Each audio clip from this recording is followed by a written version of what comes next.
మాట్లాడిండో అందరం కూడా గమనించుకున్నాం. మరి ఇవాళ కూడా అదే చేయాలి. వీడు చూడడానికి మనోళ్ళలాగా ఉంటాడు, తెలంగాణోళ్ళలాగా ఉంటాడు, కానీ పనిచేసేది తెలంగాణకు వ్యతిరేకంగా పనిచేస్తున్నారు. ఆ అంశాన్ని దయచేసి గుర్తించాలి. ఇవాళ మన లోపల మనకున్న అనేక సమస్యలకు మీకు కేసీఆర్ గారికి మధ్యలో వారధిగా నేను నిలబడి ఉంటా. నేను మిమ్మల్ని ఏది అవసరం ఉంటే అది సార్ దగ్గరికి మీ సమస్య నేను తీసుకుపోయి చూపిస్తా. మనం చాలా బలమైనటువంటి పార్టీ, ఇంకా బలంగా ఎదుగుదాం. ప్రపంచంలో మనల్ని ఎవరు ఎదిరించలేనంత బలంగా ఎదుగుదాం. కానీ అట్ ద సేమ్ టైం ప్రజల్ని రక్షించుకోవాల్సినటువంటి అవసరం మనకున్నది. తెలంగాణ యొక్క అభివృద్ధిని కాపాడుకోవాల్సినటువంటి అవసరం మనకున్నది. ఆ ప్రథమ బాధ్యతను మర్చిపోవద్దని కూడా ఇక్కడ ఉండేటటువంటి నాయకులకందరికీ కూడా నేను సూచన చేస్తూ ఉన్నాను. మీ అందరికీ తెలుసు, ప్రపంచం అంతా ఉంటుంది. అప్పుడైతే ఆ ఈడీ సిబిఐ మొత్తం నా ఫోన్ నంబర్ టీవీలలోనే వేసేసారు. ప్రతి ఒక్కరి దగ్గర నా ఫోన్ నంబర్ ఉంటుంది. ఫోన్ నంబర్ లేని వాళ్ళు ఇన్స్టాగ్రామ్, ఫేస్బుక్, ట్విట్టర్ ఎట్లా అన్నా నన్ను రీచ్ కావచ్చు.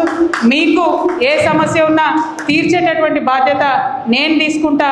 కేసీఆర్ గారి దగ్గరికి మీ సమస్యను నేను వివరించి తీసుకొని వెళ్తా. మీరు నాకు ఒక వాగ్దానం చేయాలి.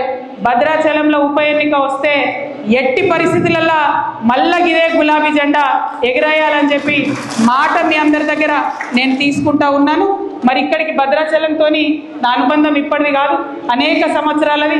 ఆనాడు భద్రాచలంకి బతుకమ్మ చేయడానికి వచ్చినప్పుడే నరసింహమూర్తి గారి ఇంటికి కూడా నేను వెళ్ళడం జరిగింది. ఇక్కడ బతుకమ్మ రాముల వారి సన్నిధిలో చేసినప్పుడు నాకు బాగా గుర్తుంది. జయశంకర్ గారు, కేసీఆర్ గారు ఇద్దరు పక్కపక్కన కూర్చొని నాకు ఫోన్ చేశారు. నీకు భద్రాచలంలో ఇంతమంది లేడీస్ ఎట్లా వచ్చినారు అసలు అని అడిగినారు. అంటే నేను చెప్పాను, లేదు ఇక్కడ చాలా చైతన్యం ఉన్నది, చాలా అద్భుతంగా పనిచేసేటటువంటి వ్యక్తులు, నాయకులు ఉన్నారు, అందుకే ఇంత మంచిగా ఇక్కడ పండగ జరుపుకుంటా ఉన్నారని చెప్పినాము. ఆ చైతన్యం ఇప్పుడు ద్విగుణీకృతమైంది. మన రాష్ట్రం వచ్చింది, మన రాష్ట్ర పండగ, మన రాష్ట్ర పద్ధతులు, మన రాష్ట్రం, మన రాష్ట్ర అభివృద్ధి అనే ఒక సోయి అందరికి కూడా ఉంది. కాబట్టి దాన్ని కాపాడుకునేటటువంటి దిశగా మనందరం కూడా ప్రయత్నం చేద్దామని మీ అందరినీ కూడా కోరుకుంటున్నా. అనేక మంది అనేక రకాలుగా ఉద్యమంలో పాల్గొన్నాం. ఆ స్ఫూర్తిని మాత్రం విడిచిపెట్టొద్దని చెప్పి ఒక సోదరిగా ఏదేమైనా మీకు అండగా నేను నిలబడతానని చెప్పి మీ అందరికీ కూడా మళ్ళీ మనవి చేసుకుంటూ, మరి కార్యక్రమాన్ని ఇంత సమన్వయంతో నిర్వహించడానికి దోహదపడ్డట్టు మన దిండిగాల రాజేంద్ర అన్నకు మళ్ళీ ఒకసారి ప్రత్యేకంగా నమస్కారాలు, తమ్ముడు హుసేన్కి మళ్ళీ ఒకసారి ప్రత్యేకంగా నమస్కారాలు తెలియజేస్తూ మీ అందరి దగ్గర కూడా నేను సెలవు తీసుకుంటున్నాను. Thank you.